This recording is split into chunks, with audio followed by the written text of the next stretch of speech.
In order to have a healthy, fulfilling relationship, one must first be able to embrace being alone. Because if you can't embrace being alone, to be totally comfortable with the idea of being alone, then your ability to love genuinely, authentically, freely will likely be inhibited by the desperation not to be alone. And unfortunately, so many people pursue relationships from a sense of loneliness, which is why so many relationships are so unhealthy, why there's so much conflict, and why so many relationships fail, or at least remain in a perpetual state of tension. Unfortunately, much of what we call love has nothing to do with love at all. It has much more to do with fear and insecurity, with desperation and loneliness. So much of what we call love is really some form of attachment or codependency, which leads to all kinds of problems, tension, conflict, and so on. And all of that is coming from our inability to embrace being alone, or in other words, coming from a desperation not to be alone. And when we're coming from that mindset, we're more likely to make poor decisions in regard to relationships, specifically in regard to choosing a partner. In some cases, we may be so desperate not to be alone that we'll get involved with anyone who shows an interest without really considering whether they're actually compatible. And so we may end up with someone who doesn't truly respect or appreciate us, or with someone who is self-absorbed, inconsiderate, and so on.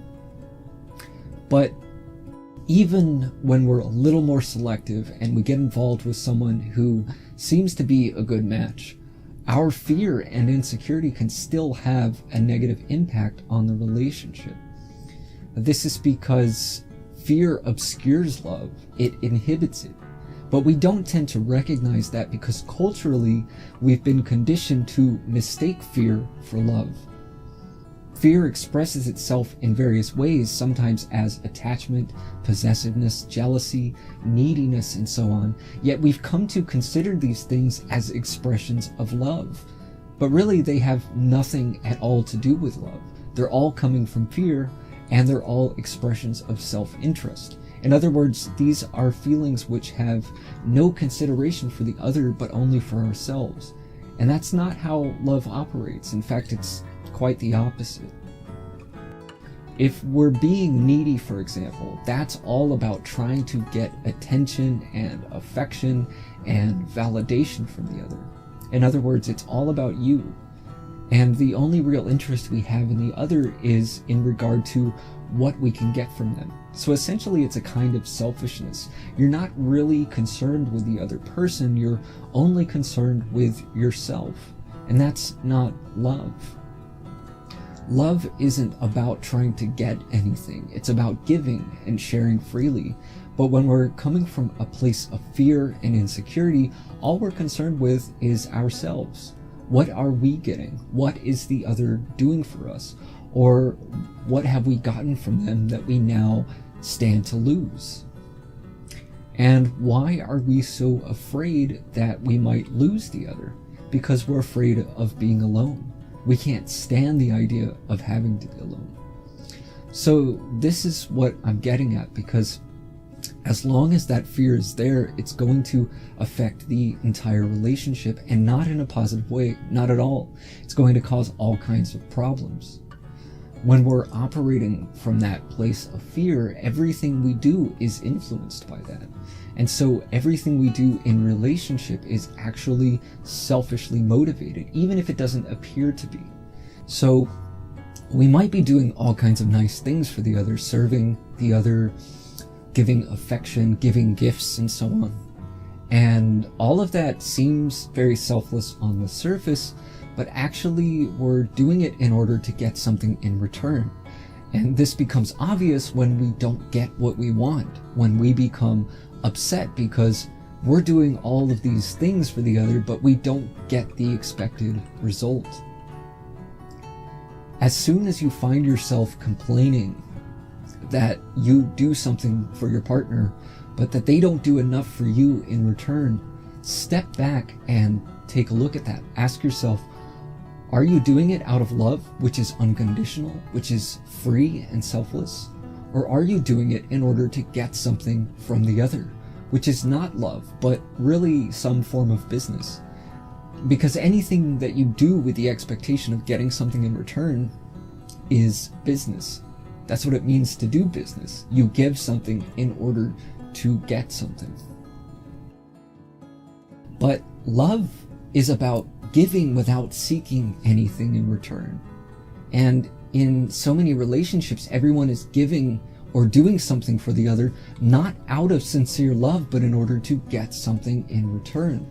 So it becomes all about business, or it becomes political, which means that we're using all these strategies and mind games to control and manipulate one another in order to get what we want, or to try and secure the relationship, to make sure that the other doesn't leave, or whatever the case may be. So again, that has nothing to do with love. It's all selfishly motivated. And that motivation ultimately is rooted in the desperation not to be alone. So this is why it's so important, in order to have a healthy relationship, to have a truly loving relationship, that we first have to embrace being alone and not to depend on anyone in order to feel validated or accepted, to feel loved, or to be happy. And the reality is that no one can actually provide those things for us. No one can make you happy. No one can make you feel loved. No one can make you feel accepted and validated. No one can make you feel secure. Not ultimately. Maybe for a little while you might feel that way, but it doesn't last. It doesn't last because it's not coming from you. So this is why so many relationships are problematic. People are always complaining that their partner doesn't make them happy anymore. Well, guess what? It's not their job. Your happiness is no one else's responsibility. And as long as you put that responsibility on someone else, not only is that selfish and unfair, but it's going to lead to disappointment every time. I guarantee it. The reality is that as long as you don't fully accept yourself, you won't ever feel fully accepted by anyone. If you don't genuinely love yourself, you won't feel genuinely loved. And if your happiness depends on others, you'll constantly be disappointed, which means you'll often find yourself deeply unhappy. So this is why it's so important to uncover these things within yourself. This is why it's so important to embrace being alone. The reason we don't like to be alone is because we're so dependent upon others to validate us, to accept us, to make us feel happy and loved. When we're alone, we're faced with our own negative self-judgments, our own lack of self-worth, our sense of inadequacy, and so on. But until we resolve all of that, it will never be resolved, not by anyone. We seem to think that the way to resolve all of that is through someone else. That's why we tend to seek out relationships.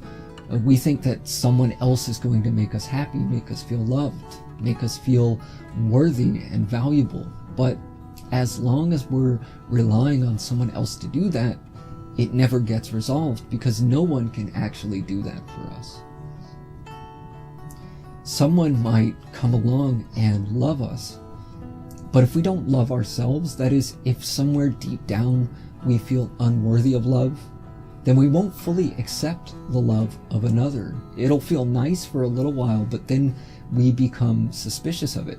How can this person love someone like me who's unworthy of love? Or because we're so dependent on them to love us, we carry the constant fear that we might lose that love or that person. And our fear not only causes us a great deal of personal suffering, but it will often sabotage the relationship. It's very interesting how that works, how we can actually create the circumstances that we fear. Typically, what happens is that you're in a relationship with someone and you're afraid that you might lose them. And so you start to become more needy. You become overly affectionate in a desperate attempt to receive affection. But to the other person, it feels awkward and uncomfortable because it's not coming from love, but from fear. And the other person can sense that, even if they're not consciously aware of it.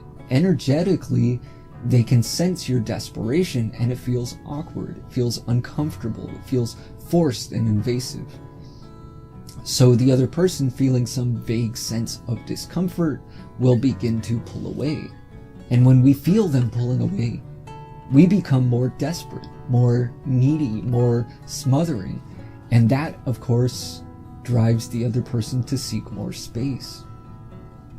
It's just very natural that a person needs a certain amount of personal space, especially when they're being smothered.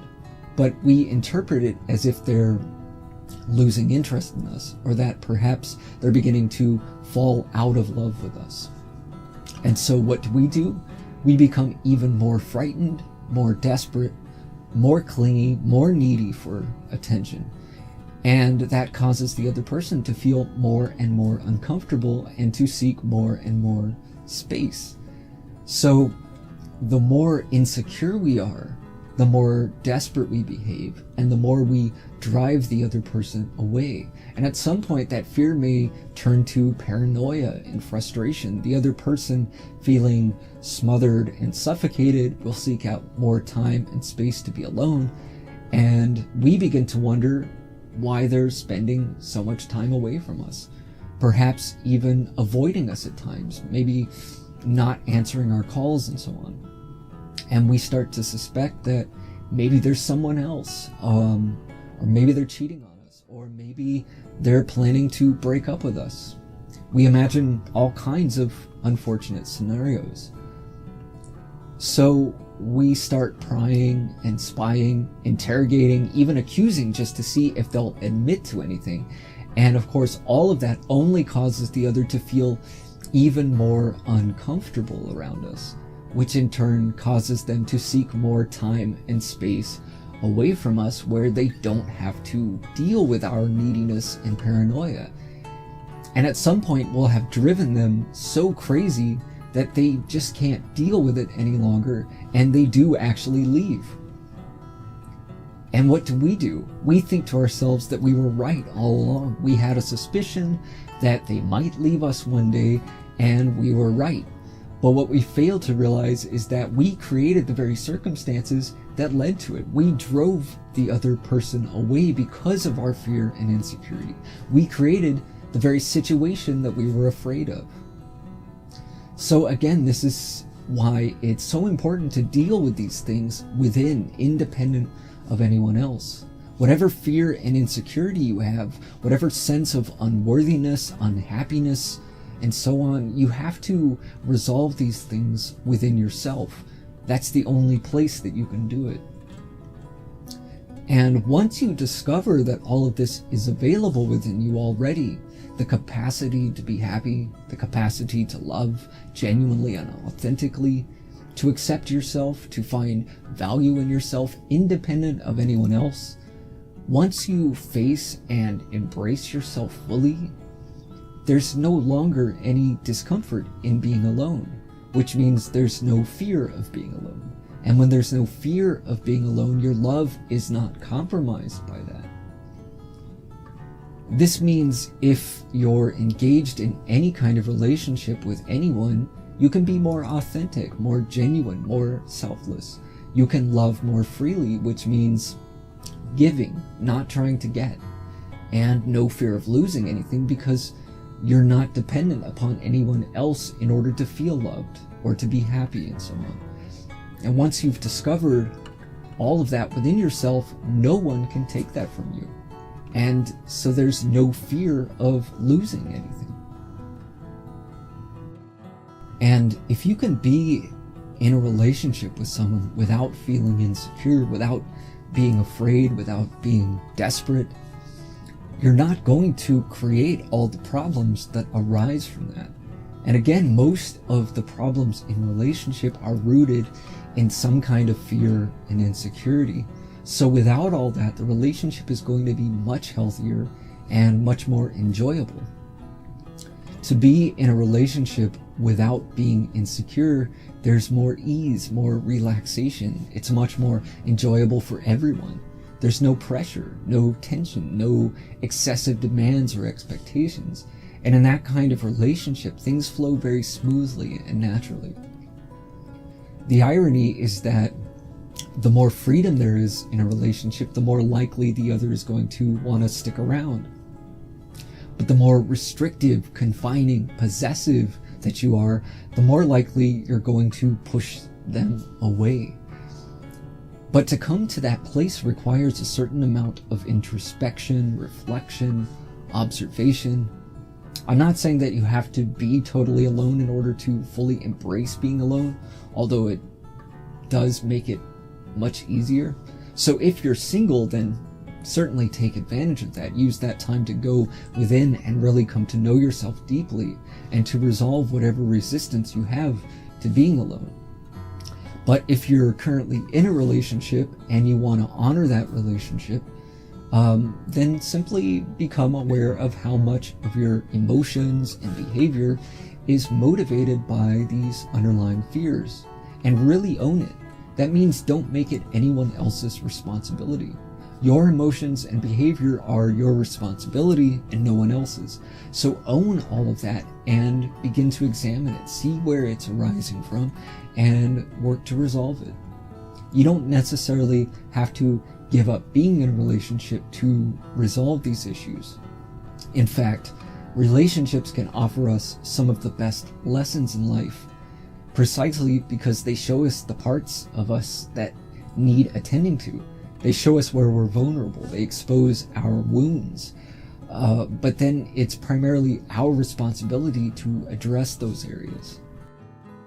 Once we begin to do that, we'll see how our relationships naturally transform, how they become more healthy and fulfilling. As we become more comfortable with being alone, or merely with just the idea or possibility of being alone, we're no longer acting out of fear and desperation.